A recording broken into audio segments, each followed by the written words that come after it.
सही बात कहूं तो मैं एक राजनीतिक आदमी नहीं हूं। मैं तो एक्सीडेंटल राजनीतिक आदमी हूं, राजनीतिक परिवार से संबंध रखता हूं। नमस्कार, मैं संजय मग्गू और मौजूद हैं देश रोजाना के डिजिटल मीडिया मंच पर। एक फिल्म आई थी देश के पूर्व प्रधानमंत्री सरदार मनमोहन सिंह के प्रधानमंत्रित्व कार्यकाल को लेकर के। फिल्म का नाम था द एक्सीडेंटल प्राइम मिनिस्टर। वो फिल्म बनी थी संजय बारू, जो मीडिया एडवाइज़र हुआ करते थे सरदार मनमोहन सिंह के, उनकी लिखी हुई एक किताब पर बताया जाता है वो आधारित फिल्म थी। उस फिल्म के अंदर जो सरदार मनमोहन सिंह के प्रधानमंत्रित्व काल के दौरान की जो योजनाएं थी, जो काम हुए, जिस प्रकार का उनका लाइन ऑफ एक्शन हुआ करता था, उस सब को लेकर के टिप्पणियां थी। कहा यह गया कि उस फिल्म को बनाने में खासकर कांग्रेस पार्टी के लोगों ने आरोप लगाया था कि उस फिल्म का जो निर्देशन हुआ या फिल्म जिस समय वो प्रदर्शित की गई, फिल्म जब रिलीज़ हुई, उसकी टाइमिंग को लेकर के और सरदार मनमोहन सिंह के जीवन चरित्र को लेकर के जो उस फिल्म में था, उसको लेकर कांग्रेस के लोगों ने भी और भी कई लोगों ने उंगली भी उठाई थी। मैं जिस मुद्दे पर आपसे बात करने चला हूँ वो थोड़ा इससे हटकर है। एक ऐसी फिल्म जिसे एक देश के पूर्व प्रधानमंत्री के प्रधानमंत्रित्व काल के कार्य योजनाओं पर आधारित किया गया, जिसमें उन प्रधानमंत्री जी का, पूर्व प्रधानमंत्री जी की कोई संस्तुति नहीं थी। एक ऐसी फिल्म, और दूसरी तरफ हरियाणा के अहीरवाल के दिग्गज नेता हैं। हरियाणा के अहीरवाल के दिग्गज नेता हैं, उनका नाम है राव नरवीर सिंह। राव नरवीर सिंह अभी हाल ही में एक चैनल के साथ बातचीत कर रहे थे और उस चैनल के साथ बातचीत में उन्होंने खुद को एक्सीडेंटल पॉलिटिशियन बता दिया। उन्होंने खुद को कहा कि मैं आकस्मिक राजनयिक एक्सीडेंटल पॉलिटिशियन हूं, यानी कि जो एक्सीडेंटल प्राइम मिनिस्टर की तर्ज पर ही उन्होंने खुद को खुद ही कहा कि मैं एक्सीडेंटल पॉलिटिशियन हूं। साथ में जोड़ा भी कि मुझे जो राजनीति जो मिली वो विरासत में मिली, बाप दादा के नाम पर वोट मिले। आप ये छोटा सा अंश देखिए, क्या कह रहे हैं राव नरवीर सिंह, किस प्रकार से कह रहे हैं कि एक्सीडेंटल पॉलिटिशियन हूं। सही बात कहूं तो मैं एक राजनीतिक आदमी नहीं हूं। मैं तो एक्सीडेंटल राजनीतिक आदमी हूं, राजनीतिक परिवार से संबंध रखता हूं। इसलिए बहुत छोटी उम्र में, जब मैंने कुछ नहीं किया था, तो अपने बाप दादाओं के नाम पर मुझे लोगों ने 26 साल की उम्र में एमएलए बनाया। तो आपने देखा, राव नरवीर सिंह कह रहे हैं कि मैं एक्सीडेंटल पॉलिटिशियन हूं। खुद मान रहे हैं, खुद कह रहे हैं कि आकस्मिक राजनेता। 26 साल की उम्र में राजनीति में पदार्पण हुआ था राव नरवीर सिंह का। 1987 के अंदर पहला चुनाव लड़े थे राव नरवीर सिंह। जिस पार्टी से चुनाव लड़े थे उस पार्टी का नाम था चौधरी देवीलाल की पार्टी। मैं हमेशा कहा करता हूं, हालांकि जो इलेक्शन हुआ था वो लोकदल बहुगुणा, चौधरी देवीलाल की अपनी कोई पार्टी नहीं थी, लोकदल बहुगुणा के सिंबल पर चुनाव मैदान में उतरी थी चौधरी देवीलाल की पार्टी। 1987 में भारतीय जनता पार्टी के साथ समझौता करके बीजेपी और ताऊ देवीलाल की पार्टी का गठबंधन था हरियाणा में। हरियाणा संघर्ष समिति के बैनर तले चौधरी देवीलाल ने लंबा आंदोलन किया था हरियाणा में, और उस चुनाव के अंदर दो बैलों की जोड़ी चुनाव निशान था 1987 का। जो लोग पुराने दौर के हैं उन्हें याद होगा, उस चुनाव में पहली बार राव नरवीर सिंह जाटूसाना से विधायक बने। ये वो चुनाव था जिसके अंदर राव नरवीर सिंह ने पहली बार चुनाव हराया राव इंद्रजीत सिंह को। राव इंद्रजीत सिंह आज तक 2 बार चुनाव हारे हैं, पहला चुनाव उनको राव नरवीर सिंह ने हराया था। दोनों आज भारतीय जनता पार्टी में हैं। राव इंद्रजीत सिंह देश की सरकार के वजीर हैं, राव नरवीर सिंह हरियाणा की सरकार के वजीर हैं। दोनों के बीच 36 का आंकड़ा भी रहा करता है, और पहला चुनाव राव इंद्रजीत सिंह को राव नरवीर सिंह ने हराया। जो कह रहे हैं कि उस समय एक्सीडेंटल पॉलिटिशियन हो गए थे, आकस्मिक राजनीति में आए थे, खुद कह रहे हैं कि कोई काम नहीं किया था, बाप दादा के नाम पर वोट मिले थे। राव नरवीर सिंह के दादा जो रहे हैं, एमएलसी रहे हैं, हरियाणा और पंजाब जब संयुक्त था। राव नरवीर सिंह के पिताजी भी विधायक रहे हैं, मंत्री रहे हैं। राव नरवीर सिंह 1987 में पहली बार चुनाव लड़े, 26 साल की उम्र थी, चौधरी देवीलाल का टिकट था। चुनाव में बड़े आराम से चुनाव जीत गए इंद्रजीत सिंह को हरा करके। चुनाव जीतने के बाद में राव नरवीर सिंह को पहले हरियाणा हाउसिंग बोर्ड कॉरपोरेशन का चेयरमैन बनाया गया, और उसके बाद में मिड में यानी कि बीच में राव नरवीर सिंह 1989 के आसपास हरियाणा सरकार के अंदर वजीर हुए, गृह राज्य मंत्रालय मिला उनको। 1991 में जब ओम प्रकाश चौटाला की सरकार गिर रही थी, वजारत जा रही थी हरियाणा के अंदर, उस समय बगावतियों में शामिल हुए थे राव नरवीर सिंह। राव नरवीर सिंह ने बगावत की थी और इंडियन नेशनल लोकदल, जो आज की लोकदल है, उस समय की चौधरी देवीलाल की पार्टी को छोड़ करके एक साइड हो गए थे। उसके बाद में 1991 का चुनाव लड़ा राव इंद्रजीत सिंह ने भारतीय राष्ट्रीय कांग्रेस पार्टी के सिंबल पर। 1991 में कांग्रेस की लहर थी, हवा थी, लेकिन उस चुनाव को राव नरवीर सिंह हार गए। 1991 का चुनाव राव नरवीर सिंह हारे। 1996 का चुनाव फिर लड़े राव नरवीर सिंह विधानसभा का। अब की बार विधानसभा बदल गई, विधानसभा हुई सोहना, और सोहना विधानसभा से हरियाणा विकास पार्टी और भाजपा का गठबंधन था। उस गठबंधन से दो बच्चों की जोड़ी के निशान पर उतरे थे राव नरवीर सिंह, चुनाव जीत गए। चुनाव जीत गए तो चौधरी बंसीलाल की सरकार में वजारत भी मिली, वजीर भी बने, मंत्री बने। लेकिन एक बार फिर इतिहास दोहराया गया।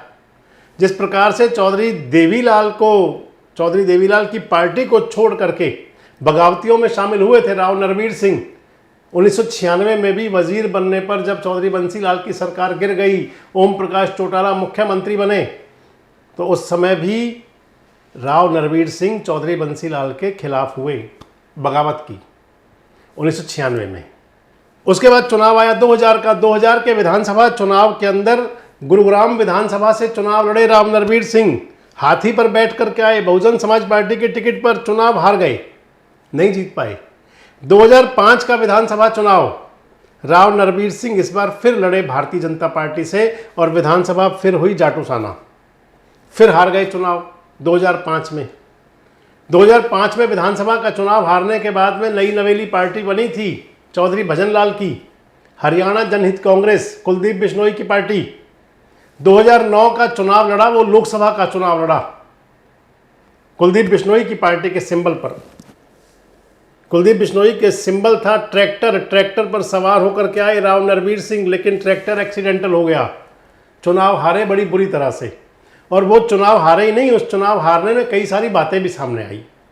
राजनीति के जो जानकार हैं वो जानते हैं कि जब वो चुनाव लड़े थे राव नरवीर सिंह 2009 का विधानसभा का, लोकसभा का, तो उस समय कई प्रकार की बातें चर्चाओं में थी।